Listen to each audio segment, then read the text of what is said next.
మీ business ఏదైనా మీ ఊర్లో promotion చేయాలంటే అది సుమన్ టీవీతోనే సాధ్యం. ఇప్పుడే సంప్రదించండి. ప్రభుత్వ విశ్రాంతి ఉద్యోగుల సంఘం వారు ఎంతో ప్రేమతో నన్ను ఆహ్వానించి ఇక్కడ ఒక సేవకుడుగా, సమాజ సేవకుడుగా గుర్తించి సత్కారం చేస్తున్నందుకు చాలా సంతోషంగా ఉంది. ఇప్పటి వరకు పెద్దలందరూ కూడా మాట్లాడారు. ప్రతి మాటలో కూడా వాళ్ళ ఆశీస్సులు నాకు దక్కాయని చెప్పని నేను భావిస్తూ ఉన్నాను. ఇక్కడ ఉన్నటువంటి వ్యక్తులందరూ కూడా నాకన్నా చాలా గొప్ప వ్యక్తులు, గొప్పవారని చెప్పని నా వ్యక్తిగత భావన. దానికి కారణం ఆయా రంగాల్లో ఉద్యోగం చేసి రిటైర్డ్ అయిన తర్వాత కూడా ఉద్యోగస్తులకే కాకుండా సమాజానికి కూడా సేవ చేయాలని చెప్పని ఇక్కడ ఉన్నటువంటి ప్రతి ఒక్కరు కూడా ఆయా రంగాల్లో సేవ చేస్తున్నటువంటి వ్యక్తులే.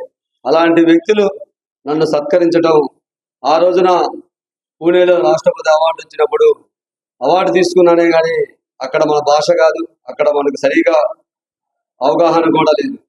దానికన్నా కూడా ఇక్కడ ఇంతమంది పెద్దలందరూ కూడా మంచిగా ఆశీర్వదిస్తూ ఉంటే చాలా సంతోషం కలిగింది. అదేవిధంగా సుబ్రహ్మణ్యం మాస్టర్ గారు మా గురువర్యులు. ఫస్ట్ వాడు ప్రభుత్వ పాఠశాల చదువుకున్నాను, ట్యూషన్ కూడా మాస్టర్ గారి దగ్గర చదువుకున్నాను.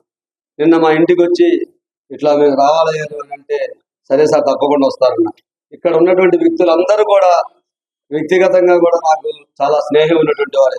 ప్రతి ఒక్కరితో కూడా చాలా సంవత్సరాల పరిచయం, స్నేహం ఉంది.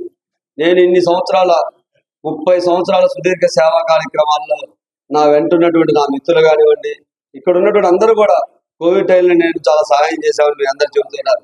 నేను సహాయం చేసి నాకు ప్రత్యక్షంగా నేను ఉన్నప్పటికీ పరోక్షంగా చాలా మంది సహాయం చేశారు. కోవిడ్ సమయంలో అయితే నాగేంద్ర మాస్టర్ ఇలాంటి వాళ్ళందరూ కూడా ఆర్థిక సహాయం చేసి, సురేష్ ఎవరికి ఏం కావాలన్నా కూడా మేము ఉన్నామని చెప్పని ప్రోత్సహించినటువంటి వారు.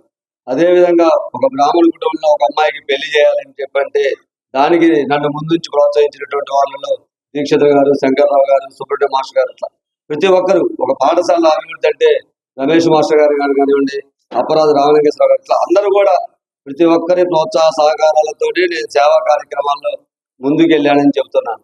అయితే కొన్ని సందర్భాల్లో ఒక్కొక్కసారి సేవ చేస్తూ సేవను కొంచెం ఆపాలి, అందరిలాగా మనం కూడా సంపాదించుకోవాలని కొన్ని సందర్భాలు ఆలోచనలు వచ్చి ఒక్కోసారి స్తబ్దంగా ఉన్నప్పుడు, ఉదాహరణకి ఈ విశ్రాంతి ఉద్యోగుల సంఘం వారని చెప్పి నేను భావిస్తున్నా.